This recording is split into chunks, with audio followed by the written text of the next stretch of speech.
The new half-hour Boomerlife Television series for PBS affiliates covers all aspects of financial literacy, lifestyles, and nostalgia in an informative and entertaining format.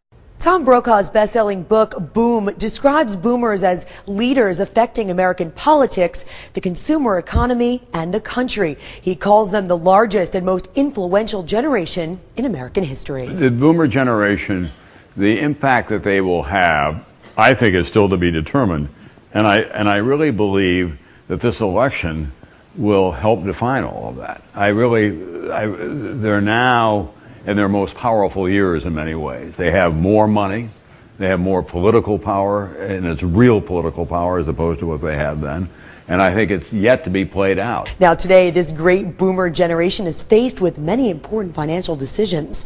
The Boomerlife series will dissect and discuss all this and more. Boomerlife will feature the most important experts on financial literacy, including personal finance, finding an advisor, retirement planning, elements of a financial plan, accumulation, preservation and distribution of wealth, and the sandwich generation and Social Security.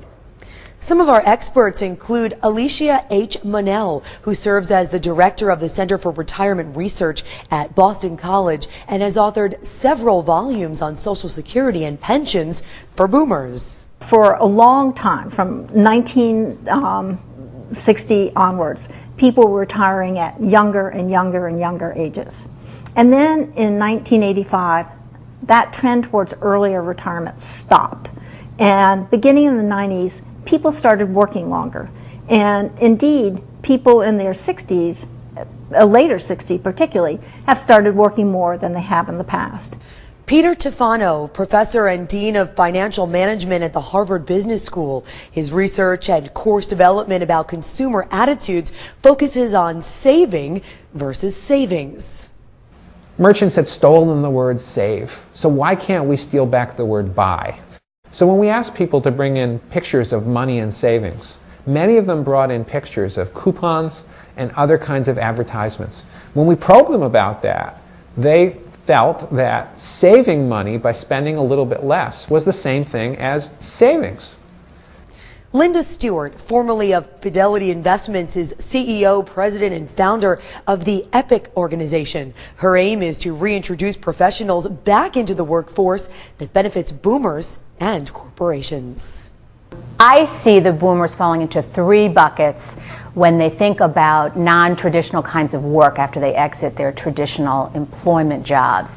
One is to associate themselves with the kinds of creative organizations that move them around geographically in a way that fits into their lives.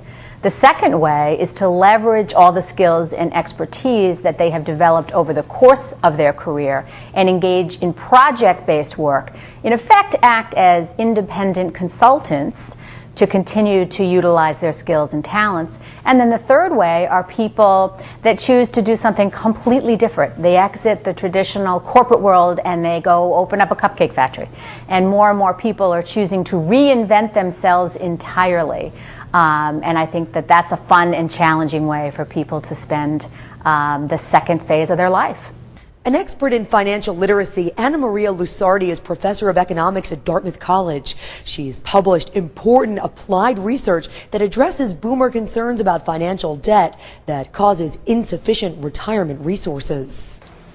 What I found, for example, is that people who are less literate are less likely to plan for retirement, are less likely to participate in the stock market, and are more likely to have problems with debt. I think financial literacy is now a very important tool. In the past, people didn't have to make a lot of financial decisions, but now they have, and they are confronted with a much more complex financial environment. I think financial literacy is among the critical skills you need to have in life. My suggestion for this is that, again, being financially savvy is critically important. Investment strategies expert Bridget Madrian, professor of public policy at Harvard University, is also a research associate at the National Bureau of Economic Research. She brings perspective regarding 401ks for boomers. Some people are very well prepared and others are not.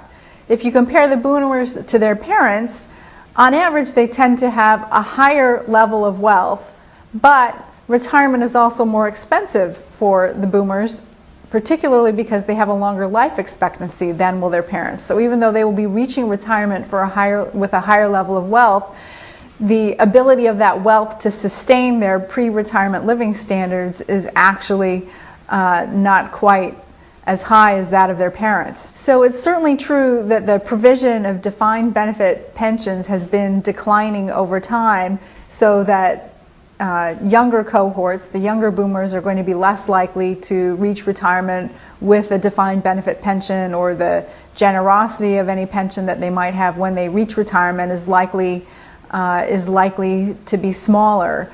And that's one of the policy problems with the changing pension landscape in the United States, is how do we prepare individuals for retirement when they don't have the security of a defined benefit pension, and they're going to be